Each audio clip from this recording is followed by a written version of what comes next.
Hello everyone, this is Dietitian Harman. I hope you all are doing good. Today we'll be talking about anemia. Yes, iron deficiency. ये एक ऐसी problem है जो कि almost हमारे Indian families में हर घर में ही पाई जाती है। लो हीमोग्लोबिन का होना, एनीमिक होना पर्सन का। चलिए पहले समझते हैं कि व्हाट इज एनीमिया। एनीमिया होता है कि जब हमारे बॉडी के अंदर आरबीसीज, जिसको हम रेड ब्लड सेल्स कहते हैं, उनका काउंट जब कम हो जाता है तो हमारे जो है आयरन डेफिशिएंसी हो जाती है। जो हीमोग्लोबिन है वो हमारा रिड्यूस्ड फॉर्म में हो जाता है। जब हम सीबीसी टेस्ट करवाते हैं, कंप्लीट ब्लड काउंट, जिसके अंदर हमारे आरबीसीज का अगर नंबर रिड्यूस्ड आए तो हम कह देते हैं the person has low haemoglobin level and he और शी इज एनेमिक।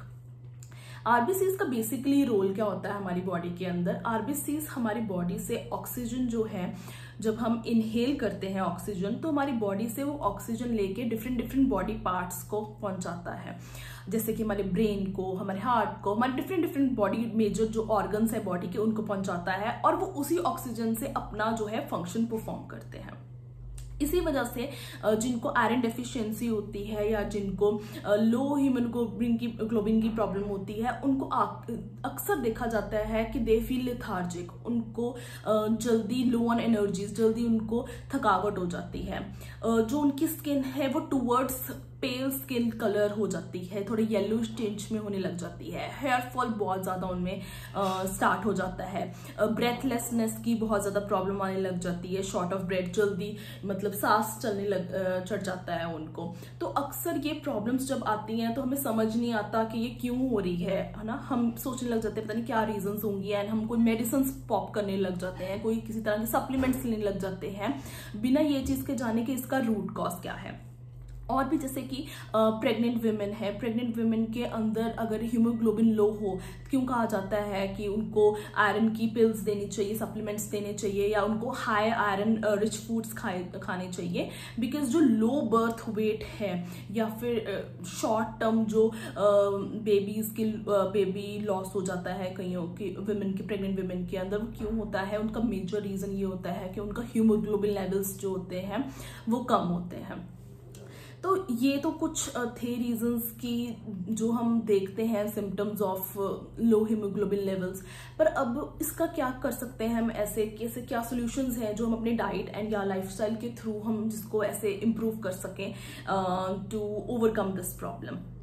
सबसे पहले तो जो एक major reason specially in our India of iron deficiency है, that is malabsorption of nutrients, और you can say the malnutrition. जब मैल nutrition word आता है तो हम देखते हैं कि जो पुअर इनकम ग्रुप है या फिर जो लोअर स्ट्रेटा है, मोस्टली हम देखते हैं कि उनके शायद बच्चे मैल नरिश्ड होंगे या वो लोग ज्यादा मैल नरिश्ड होंगे। बट लेट्स अंडरस्टैंड दिस कि ऐसा नहीं है। जो अर्बन एरियाज के अंदर भी हैं या फिर जो हाई इनकम ग्रुप्स भी हैं वो भी मैल नरिश्ड हैं। मैल नरिश्ड का मतलब ये नहीं होता कि this is not related to something finances या जो फूड की सिर्फ क्वालिटी से नहीं लिंक होता ये चीज। दिस इज लिंक्ड कि when you have deficiencies of your vitamins और essential nutrients in your body, जैसे कि विटामिन बी डेफिशिएंसी होना, विटामिन डी की डेफिशिएंसी होना, इससे क्या होता है आपके जो बाकी की न्यूट्रिएंट्स है उनकी जो एब्जॉर्प्शन बॉडी के अंदर है वो रिड्यूस हो जाती है, वो कम हो जाती है, जिसके कारण भी हम कह देते हैं कि एक एनीमिया एक बिगर कॉज है, and especially in our Indian families. Now having said this, now what is the solution for this? So let's look for the solution through our diet, through our lifestyles to improve this problem. सबसे पहले तो green leafy vegetables. In our India we have a boon that we have green leafy vegetables, be it green peas, be it spinach, be it मेथी। हमारे पास बहुत सारी green leafy vegetables हैं जिसकी हमारे पास variety है। अगर हम ग्रीन लीफी वेजिटेबल्स को अपनी डाइट के अंदर इंक्लूड करें, चाहे उसको पराठा के अंदर या रोटी के अंदर स्टफ करके खाएं, चाहे हम उसकी सब्जी बना के खाएं, चाहे उसको हम सुखा के जैसे कि मेथी को ऊपर से स्प्रिंकल करके खाएं, मतलब like we have in abundance, उसको किसी भी फॉर्म में यूज करें तो they are a very good source of your iron. Next vegetables के अंदर बीट रूट आता है, चुकंदर। चुकंदर भी बहुत अच्छा सोर्स है आयरन का, स्पेशली अगर हम चुकंदर को या जो भी हम ग्रीन लीफी वेजिटेबल्स खा रहे हैं उसको अगर हम कंबाइन कर दे विटामिन सी के साथ। विटामिन सी जैसे क्या हो गया, नींबू हो गया, लेमन हो गया या फिर आंवला हो गया। A very important key point over here is to note कि जो आयरन के जितने भी हम सोर्सेज खाते हैं उसकी एब्जॉर्प्शन के लिए, कि वो हमारी बॉडी के अंदर अच्छे से पच रहा है, उसके लिए आयरन के साथ साथ हमें विटामिन सी के भी सोर्सेज लेने बहुत जरूरी होते हैं। इसीलिए जो हमारी पुरानी प्रैक्टिसेस थी इंडियन फैमिलीज के अंदर कि जब भी साग घर में बनाया जाता था तो साथ में आंवला का अचार दिया जाता था।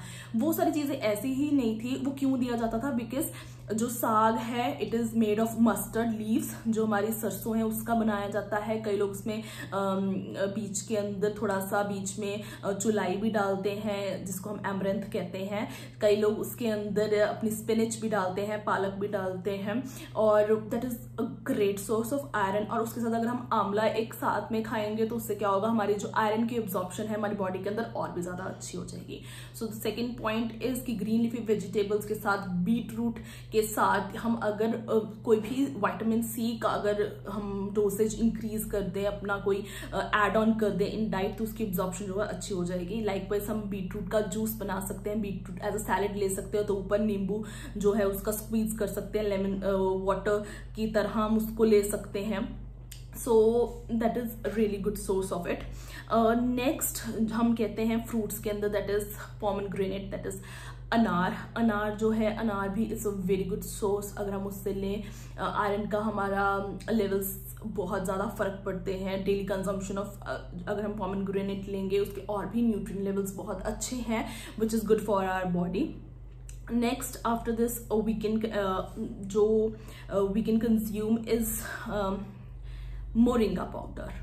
यस, ड्रम स्टिक्स जो है, जो कि मोस्टली सांबर के अंदर डालते हैं हम उसको, तो ड्रम्स, एक ये कंफ्यूजन है, ड्रम स्टिक्स को मोरिंगा नहीं किया जाता है, कहते हैं ड्रम स्टिक्स की जो लीफ होती है, जो उसका पत्ता होता है, उसका जब हम पाउडर बनाते हैं उसको मोरिंगा पाउडर कहा जाता है। That is very very good for your skin, that is very good for your hair and as well as for your iron levels. तो मोरिंगा का पाउडर को अगेन स्टफिंग के अंदर किसमें यूज कर सकते हैं, दाल सब्जी में यूज कर सकते हैं, उसका जूस बना के ले सकते हैं, उसके अंदर थोड़ा सा नींबू डाल सकते हैं हम। तो कोई भी बीटरूट का अगर जूस बना रहे हैं तो उसके अंदर थोड़ा सा डाल सकते हैं। It is also really good source of iron. Next है हमारे जो आते हैं dates and raisins. Yes, dates and raisins, we have a myth over here कि अगर हम डेट्स या रेजिन्स खाएंगे तो मीठा बहुत ज्यादा है, मोटे हो जाएंगे कुछ, और this is all myth over here. ऐसा कुछ भी नहीं होता है। डेट्स जो है they are very good source of iron, तो हमें डेट्स को इंक्लूड करना चाहिए, and they are very good natural source of sugar. कई बार हमारा कुछ मीठा खाने का मन करता है, कुछ क्रेविंग होती है, तो I often tell to my clients कि आप अगर कुछ मीठा खाने का मन कर रहा है तो dates are very good source जिससे आप ले सकते हो, as well as they are very good source of your iron. ठीक है, साथ ही साथ योर रेजन्स जिसको हम किशमिश कहते हैं उसको हम ले सकते हैं। किशमिश को हम सोक करके ले, जिसका वाटर है वो भी हम कंज्यूम कर सकते हैं। वो हमारे पीरियड रेगुलेशन के लिए भी बहुत ज्यादा अच्छा होता है, उसकी पेन से भी हमें रिलीफ करता है। It is very good source of iron as well. ठीक है, साथ के साथ over here I would like to say कि जो हमारी पुरानी प्रैक्टिसेस थी कि जो लोहे की कढ़ाई में वी यूज टू कुक, या लोहे का ही जो था वो तवा यूज किया जाता था। आजकल बहुत ज्यादा नॉन स्टिक या प्लास्टिक्स की तरफ हम चले गए हैं, पर जो हमारी ओल्ड प्रैक्टिसेस है दे आर वेरी गुड। तभी कहा जाता है कि जो हमारी लोहे की कढ़ाई में गुड़ बनता है अगर हम खाएं तो उससे भी हमारा खून बनता है। वो इसीलिए कहा जाता है बिकॉज हम आयरन की अगर वेसल्स में कुकिंग करते हैं उसकी जो फॉर्म है वो आयरन की वो डिफरेंट फॉर्म होती है, लेकिन अगर हम उसके अंदर जब हम कुक करते हैं हमारी बॉडी के अंदर जाते हैं तो that also is a good source. And हम अपनी पुरानी प्रैक्टिसेस की तरफ ही अगर वापस जाएं तो हमारी जो बॉडी के लिए भी है इट्स रियली गुड। तो आयरन की वेसल्स में आपको कुकिंग करनी चाहिए। So I think I have covered all the major sources as well. हमने प्रॉब्लम के बारे में डिस्कस किया, उसके क्या कॉजेज है हमने उसके बारे में डिस्कस किया, एंड उसके सोल्यूशंस के बारे में डिस्कस किया। So I hope so it will be helpful for you. So with this हम ऐसे ही अगर अपनी लाइफस्टाइल एंड डाइट में चेंजेस लेके आए तो हम आयरन, एनीमिया, डेफिशिएंसी जैसी ये जो प्रॉब्लम्स है उसको इरेडिकेट कर सकते हैं अपनी कंट्री में से। So keep supporting and keep sharing. Thank you so much.